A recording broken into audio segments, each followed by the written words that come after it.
Our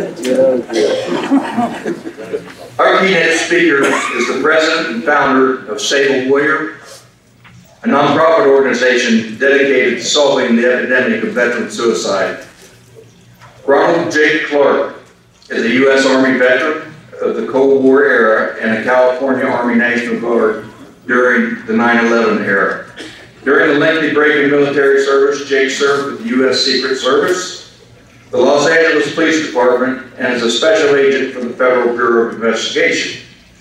Following the events of 9/11, he re-enlisted in the Army, completed officer candidate school, and served multiple peacekeeping tours to the former Yugoslavia, where he witnessed the aftermath of genocidal atrocities, greatly impacting the worldview, his worldview. While an MBA student at Pepperdine University, he interrupted his studies to create Malibu-based Save a Warrior, Jake's novel and disruptive approach to the ideas of reintegration and post-traumatic stress-related suicide prevention inspired the creation of several other post-traumatic stress reintegration programs across the country. A sought-after public speaker on the challenges of a veteran's transition and reintegration, as well as his work with first responders exposed to the workplace trauma, his passion for serving those who serve has inspired several films and major news articles. In 2015, he received the WebMD Health Hero Award for his work in the veterans advocacy.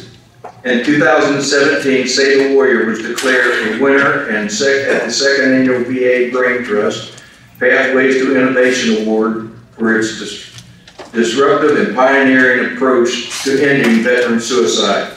Legionnaires, please welcome Mr. Jay Clark.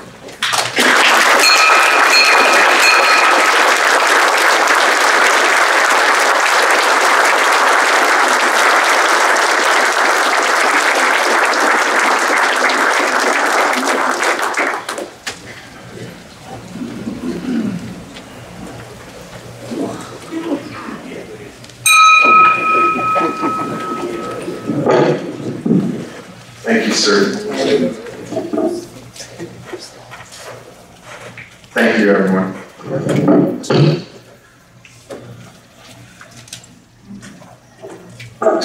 I'd first like to say thank you to the adjutant, Tom Simons Jr. I'd also like to say thank you to Patrick Atkinson. Pat, I'm not familiar with your title with the Legion, but these are two gentlemen, and I promise you I'll warm up and I won't be as nervous. You know, I'm in a room full of warriors. God is in this room, so there's no need to be afraid. There's absolutely nothing to be afraid of.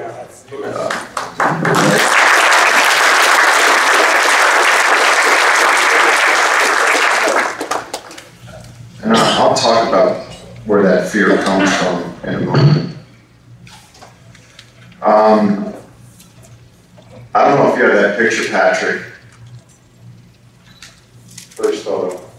I brought two photos to share with you today, folks. Sorry. There it is. So if you look at that, that's an American Legion baseball team from Post 466, Marietta, Pennsylvania, Lancaster County. And if you look at the far right, you're going to see a coach, Buzzio, wearing dolphin shorts. Thank God that style went out. To the far left is his father, Bumpio. There's their Bump's son is in the middle, the smaller ball player. That really good-looking guy on the far right next to Buzzio, that's me. First thing I'm here to say to you is thank you for that program. I don't know if you realize what it means to someone growing up in a small town in Midwestern America who's 17, in a family where sometimes you don't know the next piece of trauma or disruption is going to come from. And if you realize, I don't know if this organization realizes how much that opportunity can shape someone's future and where those inputs can end up impacting someone's life. You know, as a young man growing up in a family touched by mental health and alcoholism, I felt most safe on a baseball field. And in my upbringing in Lancaster County in the early 80s, all the coaches, the umpires, the folks attending to the field, by and large, were Vietnam veterans. And they were members of this organization. And we lived to play that game on those fields that you provided. So please give yourselves a hand for that program.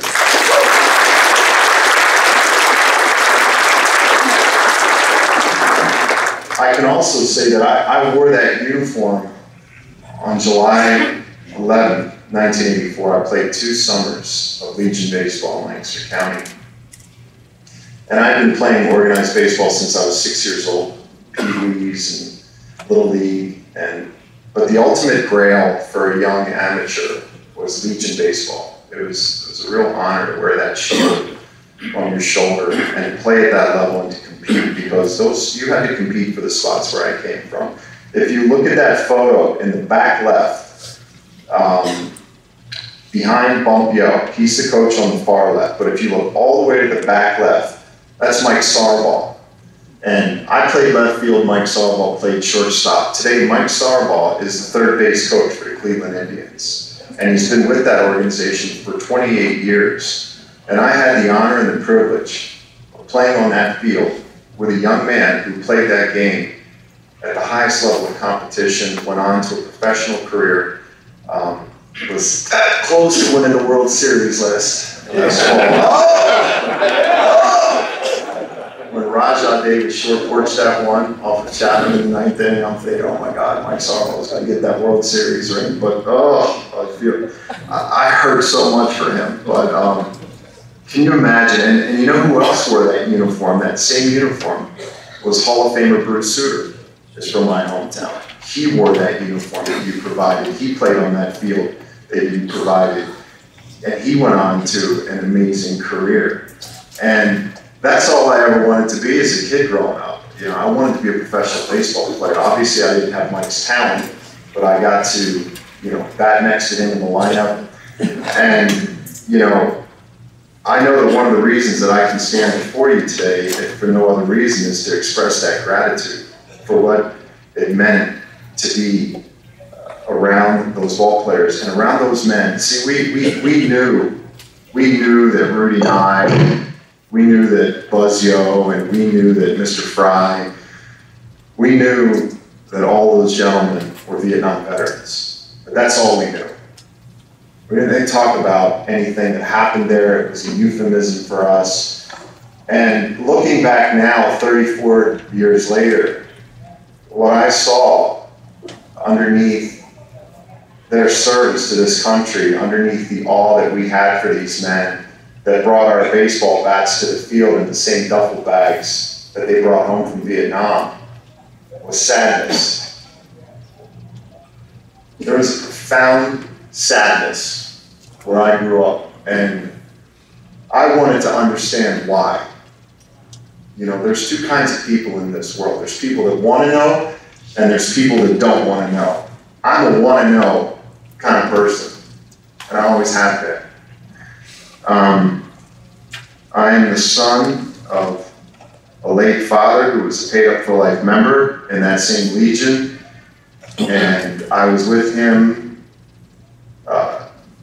11 months ago when he passed away. I was there within 2 days before he passed away, and that Legion post was incredibly helpful in securing his interment at the National Cemetery in Fort Indian Town Gap. And my dad was a committed member to that Legion post.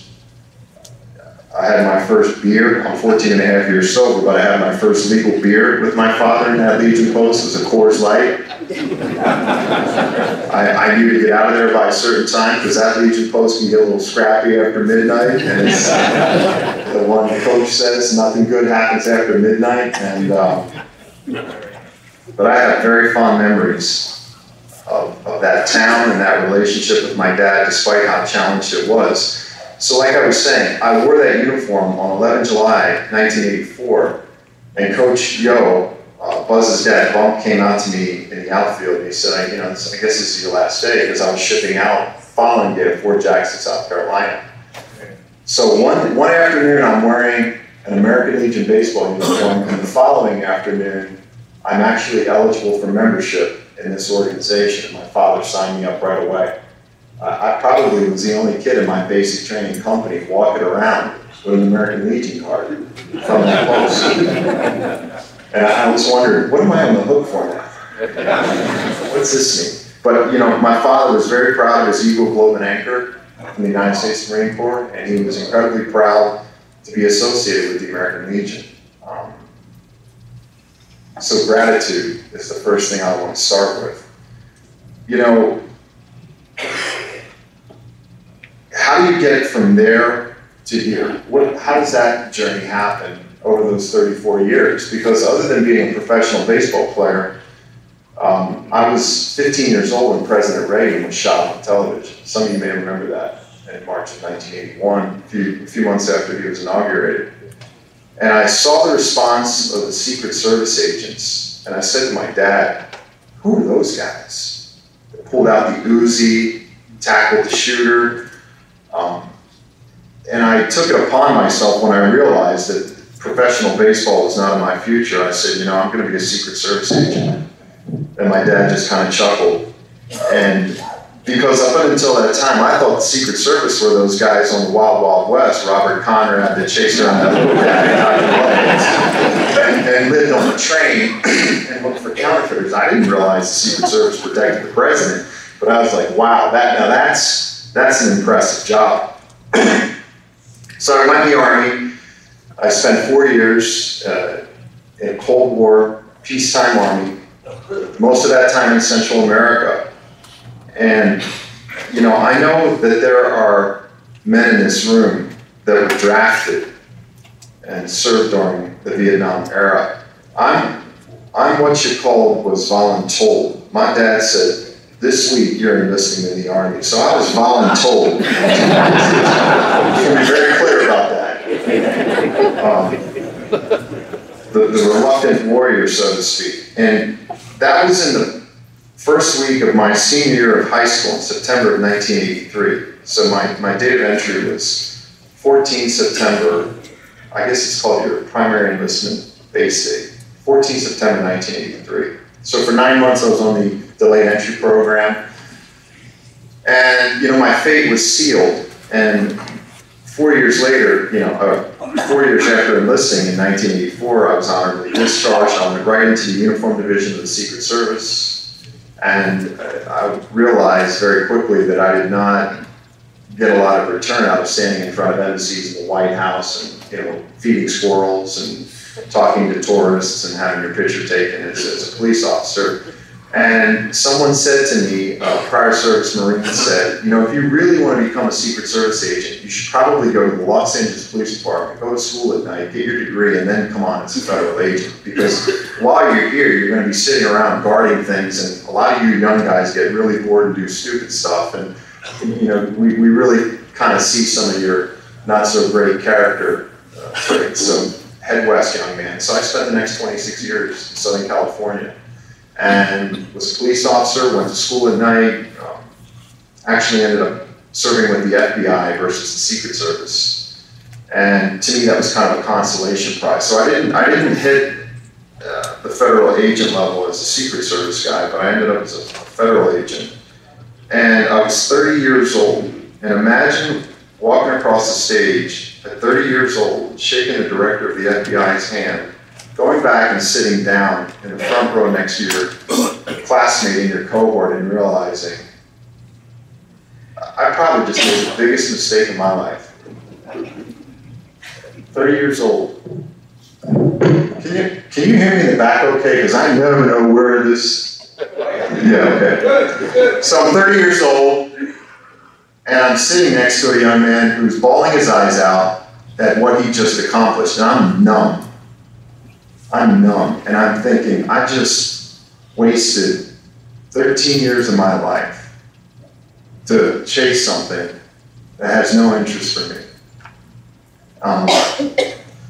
We took my wife's two sons to see the new Spider-Man last night, and there's a scene in the movie, there's no spoiler alerts here, but there's a scene where the young Spider-Man gets himself jammed up, and Tony Stark, his mentor, is getting ready to take away the suit. And the young Peter Parker says, "You can't take away the suit, it's all I have." And Tony Stark says to him, "If you're nothing without the suit, you don't deserve the suit." And here I had spent all this time in the military and law enforcement in these sworn positions, and I didn't understand the first thing about service. In spite of all the mentorship, in spite of all the training, in spite of the deployments, in spite of the time on Skid Row and South Central, I didn't know the first thing about service. And I had been surrounded my entire life by people who knew how to serve. And I didn't know how to get there. I saw what they had, I wanted what they had, but I didn't understand how does one learn to really serve and give of himself? How does one get to a place where it's not about you? How does that happen? Well, failure. Failure and pain taught me ultimately how to serve, and humility. And I'm told that you can have humility or you can have humiliation. The choice is yours. And I will tell you that humility is a lot less painful than humiliation. I have another image I want to show you, if Patrick would be so kind. And I want to show you a man who's a contemporary of a lot of Vietnam veterans in the room. So that's a book jacket from a title called What It Is Like to Go to War. The man who wrote that book is Karl Marlantes, and some of you in the room may be familiar with his first book called Matterhorn. Karl Marlantes was a platoon leader in Vietnam in 1968. And he went to Yale, graduated from Yale, was a Rhodes Scholar, and at the time was in the United States Marine Corps Reserve. And he decided, his best thinking said, I'm going to go to Morocco and I'm going to smoke hash and I'm going to grow my hair and look like Jim Morrison and forget that any of this is happening to me. And at some point in that trip, there was a moment of clarity for him, and he realized that his friends were over in Vietnam serving and putting themselves in harm's way, and he was basically running away from his sense of duty and obligation. So he goes into the Moroccan embassy in Casablanca, looking like Jim Morrison, hash falling out of his pockets, reports into the duty officer and says, Lieutenant Marlantes reporting for duty. And the duty officer said, listen, I don't know who you are, where you're from, or where you belong, but my suggestion is to you to get cleaned up, get a haircut, and get your ass back to wherever you belong. And the next thing you know, Karl Marlantes is in Vietnam. And he recounts in this book a tale of 365 days in a way that only that man can write that book. That book was given to me when I was 46 years old in Malibu, California, while I was going to graduate school, working for a Fortune 15 company, climbing my way up the corporate ladder. But I had this idea because I had served in the post 9/11 era. I had this idea because I saw all these young warriors coming home committing suicide and killing themselves. And what struck me about that was, how do you survive 2, 3, 4, 5 combat deployments and then come home and take your own life? I couldn't wrap my mind around that. I struggled to understand the social injustice that in a nation like ours, with the safeguards and the safety nets provided by organizations like the American Legion, like the Department of Veteran Affairs, like all of the other NGOs and VSOs and what have you, how does a young returning warrior come home after surviving all of that and then kill themselves? And I remember telling my dad, who was alive at the time, a lot of things kind of collided all in the spring of 2012. And I said, Dad, I've been thinking about some things, and I'm going to leave my profession. I'm going to drop out of graduate school that I was going to on the post 9/11 GI Bill on a full ride. And I'm going to start this organization. I'm going to solve this suicide problem. He goes, oh God, Jake, don't do that. Please don't do that. He begged me, please. You just got your life back together. You've just gotten off of these deployments. You're in your mid-40s. What are you thinking? What are you thinking? I said, what do you mean, what am I thinking? I'm thinking that a lot of these young returning warriors are coming home and they're killing themselves, and I'm not okay with it. And I'm going to fix this problem. And I don't care whether you approve or not. I'm not asking your permission. I'm just letting you know what I'm going to do. And he said to me, all right, well, obviously I can't talk any sense into you. You've never listened to me. You're not going to listen to me now. I've never taken any credit for your success. I'm not going to take any credit for your screw-ups. If you save just one person, it'll all be worth it. And I said, you really mean that? Because we had a challenged relationship, okay? And he said, yeah, if you can help just one person, it'll all be worth it. That's all I needed to hear from him. That was the only endorsement I was looking for from that man. If you help just one person. Because, you know, for all of the challenges my dad had, I'll tell you, he was honest and he cared about veterans. My dad was honest and he cared about what happened to veterans. So in between all that time, from the time I was a young man until the time I made that decision, I told you I lived in Southern California for 26 years. And if you've ever been in Los Angeles, it's a little different out there. A little different. It's not Ohio. And that's not such a bad thing. But nobody's from Los Angeles. And I spent a lot of time trying to figure out who I was. Because I didn't know. Who was I? I wasn't a soldier anymore. I wasn't a police officer. I wasn't a federal agent. And I was reading over your preamble at Tom Simon's urging yesterday. And, you know, I was looking to figure out who I was and what my place was in the world. And could I make something of my life? Could I find some purpose and meaning and direction once and for all? And this man, Carl Molantis, that Patrick had up on the screen, was instrumental. And he's become a good friend since then. And in this book, he says three things that are very important. First thing that Carl Molantis says is spiritual maturity can grow rapidly if we know what to look for. It's called initiation. The second thing that Carl talks about in that book that struck me was to engage the spiritual, at first we must engage the physical. And the last thing that Carl said that really struck me was he talked about this idea of a war detox. He said, had I come home from Vietnam, and had there been something in place where I could have burned off my shame and made meaning of all the maiming and all the killing, I probably wouldn't have struggled for 20 years to get my head and my butt moving in the same direction. Now, this was an Ivy League graduate, a Rhodes Scholar, and a successful international business consultant who 20 years after coming home from Vietnam melted down his life in his mid-40s. And it took him 20 years to sort himself out. So after reading his book several times, highlighting and underlining, I called him and I got a hold of him because the person who gave me the book knew him personally through the most bizarre circumstances. And I said, Carl, I think I found a way to do what you described, to do what took you 20 years, and I think I got it down into 5.5 days. He's like, come on.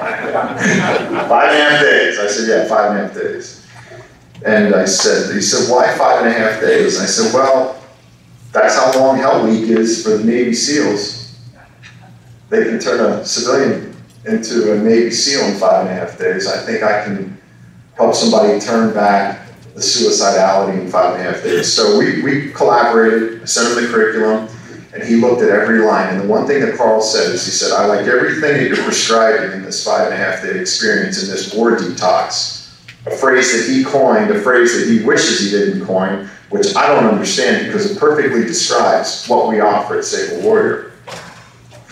And he said, I want this program to be designed in a way that if one of my brothers from the Vietnam era wants to go through it, that they can manage to do it physically, that it's not so daunting that they can't go through this experience. And I gave him my word, and you know, we put more than a dozen returning Vietnam veterans out of the 500 that have been to Save a Warrior. We've put more than a dozen returning Vietnam veterans through this program. And to a man, each of them has said, I can't believe that I waited 40 years to have this experience. Please think about that. I can't believe I carried this pain and suffering for 40 years before I had this experience. They've all been to Save a Warrior. Delta Commandos, Navy SEALs, Army Special Forces, Army Rangers, Army Infantry, what these young cats today, they call themselves pipe hitters. These pipe hitters have all come and road tested this program, whether in Malibu, California, or in Lexington, Kentucky, where we run the program in the summer. And I'm very grateful to Carl Marlantis for entrusting us with his work and with his wisdom, because when you think about 20 returning veterans taking their lives every day, and if you do the math, that's a Holocaust in slow motion. So this returning generation, of which I'm now a part of the post 9/11 era, if you do the math over time, on the 50th anniversary of the events of 9/11, we'll lose 400,000 of these young men and women to suicide if we don't do something. 400,000 returning veterans to suicide, people that have served in combat who will come home and ultimately take their own lives. Me, I'm not going to let that happen. And that's why I'm here today to talk to you about that and ask for your support. I read over your preamble, like I said yesterday, and 3 things struck me. When the veterans of World War I came marching home, they found the nation utterly unprepared to care for the combat casualties of war. The wounded, the shell-shocked, and the sick were lodged in poorhouses, jails, asylums, or what have you. Let me tell you what, 100 years later, same thing. In spite of all the work and all the effort, 100 years later, same thing. Trust me, I do this for a living. I'm going to be honest with you. The second thing that struck me in your preamble, it did with both a sacrificial fervor that overcame all obstacles. Me too. Me too. 5 years, every day. This is all I've done. Because people like you in this room inspired me. For 5 years, this drives my wife crazy that this is all I do. And she says, why do you do it? Why are you so committed? Why are you so zealous about this Save a Warrior? And I told her, I said, I'm going to tell you why. Because the people we support, the people we help, they're better people than me. They're better people. And they deserve it. And lastly, it all came about because the veterans of World War I came home enriched with wonderful ties of friendship and gave those ties a meaning by consecrating them to the ideal of mutual helpfulness. I need your help. I need the mutual helpfulness of this organization. There is a facility in Ostrander, Ohio, outside of Dublin, where they want to put Warrrior Village, where I know that Tom Simons and Patrick Atkinson want to help put Warrrior Village. That's my wish, is that we've taken 500 people through Save a Warrior in the last 5 years. We could do that every year in the state of Ohio. That's my wish. Here's my obstacle. That's a $20 bill. That's my obstacle to solve this problem. This thing right here. If every member in this state gave up one of these, and I'm not here to collect $20 bills today, I'm just trying to make a point. That village would be acquired and that village would be up and running in no time, because 100 organizations would come in and refurbish and embellish that organization. that facility out in Ostrander owned by the Suddes family, and 400 to 500 returning veterans who are thinking about taking their lives. Like a 10-tour Green Beret who came through 4 years ago, a 10-tour Green Beret who wouldn't go back for the 11th deployment, Bobby Farmer, trying to go out on a suicide by cop, who'd been to the National Intrepid Center of Excellence, who'd been to Laurel Springs in Texas, came to Save a Warrior when we were brand new and said, can you help me? Because I don't want to live anymore. After 10 deployments with 3rd Special Forces Group, and with a great dose of humility, I said to Bobby, yeah, we can help you. And today he runs his own program outside of Austin, Texas, and has been helping veterans since the day he walked out of Save a Warrior. Folks, we have 500 stories like that. Your own adjutant, his deputy came to Malibu. They didn't believe me. They came last December to witness what we do in those 5.5 days. And suffice it to say, they were profoundly moved and inspired by what's available. This is a solvable problem. I'm told the 2 biggest issues right now confronting veterans are jobs and suicide. I can't do anything about the job market, okay? But this suicide problem, we have found something, and we have found something profound. And why do we do it? We do it for a host of reasons, but the reason I do it is because I cannot bear to look at the child of a veteran that has served in Iraq or Afghanistan or Vietnam, or whether it's in Somalia or Grenada, Panama, what have you, and have them look at me and say, why didn't you help my dad? Why didn't you help my mom? When I know that this solution is available.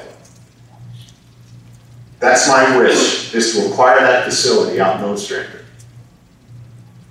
Name it Warrrior Village. And Patrick Atkinson said to me, the Legion has to be involved with this, Jake. We have to be your partner on this, and I believe him. You have to be involved with this. This is the epidemic. This is the thing we don't talk about. We kind of gloss over it somewhat in rooms like this, but this is real. We have 150 people on our waiting list at any given time. At any given time, people are calling us up. Fathers, mothers, wives, husbands, brothers, and sisters. Can you help my veteran? What am I going to tell them? In a nation where the healthcare system for veterans tops out at $200 billion. What am I going to tell them? You know, I'm very honored that Mr. McDevitt is here. You know, 2 months ago at Harvard, Save a Warrior won the VA Brain Trust Pathways to Innovation for this idea, up against IBM, organizations with unbelievable budgets. This thing started out of the trunk of my car, a car that was ultimately repossessed, because I couldn't make car payments anymore. I didn't care, take the car.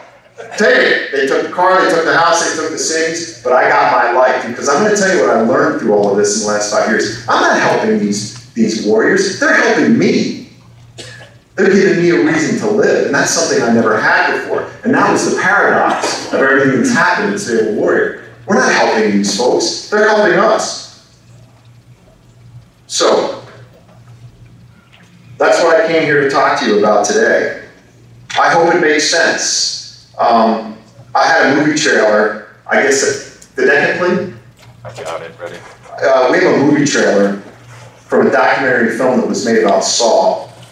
It's 2.5 minutes long. We were very, very fortunate to have a lot of our work filmed, documented, written about, measured, studied, what have you. This problem is not going to go away. And God bless the folks at the Department of Veterans Affairs, because they are overwhelmed.